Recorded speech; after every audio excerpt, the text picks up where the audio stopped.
রাজধানীর এভারকেয়ার হাসপাতালের সামনে থেকে সরাসরি যোগ দিচ্ছেন স্টাফ করেসপন্ডেন্ট আরাফাত ইসলাম। আরাফাত, বেগম খালেদা জিয়ার স্বাস্থ্যের সবশেষ অবস্থা কি এবং হাসপাতালের আশেপাশের পরিবেশ কেমন দেখছেন আমাদের জানান।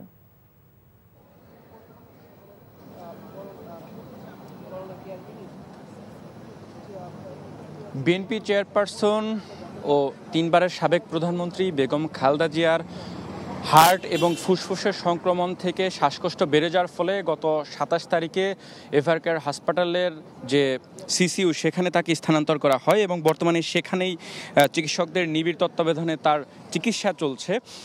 এবং তার সবশেষ অবস্থা যদি আপনাকে জানিয়ে রাখি, এখন পর্যন্ত তার অবস্থা অপরিবর্তিত রয়েছে, অর্থাৎ গত 3 দিন আগে তার অবস্থা যেমনটি ছিল আজকেও সেই অবস্থায় রয়েছে, যেমনটি জানিয়েছেন তার ব্যক্তিগত চিকিৎসক এবং দলের স্থায়ী কমিটির সদস্য ডাক্তার এজেডএম জাহিদ হোসেন। এবং দেশি চিকিৎসকদের পাশাপাশি কয়েকটি দেশের বিশেষজ্ঞ চিকিৎসকও কিন্তু তার মেডিকেল বোর্ডের সাথে একই সাথে কাজ করছেন তার চিকিৎসায়। বিশেষ করে যুক্তরাষ্ট্র, যুক্তরাজ্য, সিঙ্গাপুর, চীন এবং সৌদি আরবের চিকিৎসক রয়েছেন বলে আমাদেরকে ডক্টর জাহিদ হোসেন জানিয়েছেন।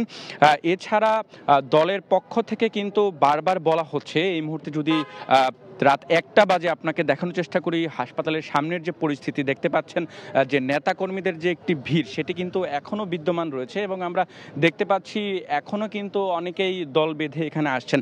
যদিও দলের পক্ষ থেকে বারবার বলা হচ্ছে যাতে করে হাসপাতালের সামনে নেতাকর্মীরা ভিড় না করেন, সবাইকে যার যার নিজ নিজ অবস্থান থেকে তার জন্য দোয়া করার কথা বলছেন।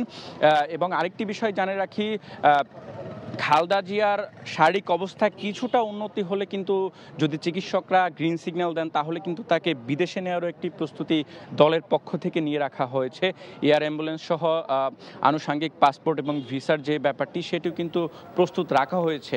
কিন্তু বর্তমান তার যে শারীরিক পরিস্থিতি তাতে কিন্তু তাকে দেশের বাইরে নেওয়ার মতন পরিস্থিতি নেই বিধায় কিন্তু তাকে এখানে চিকিৎসকদের সার্বিক তত্ত্বাবধানে কিন্তু চিকিৎসা দেওয়া হচ্ছে।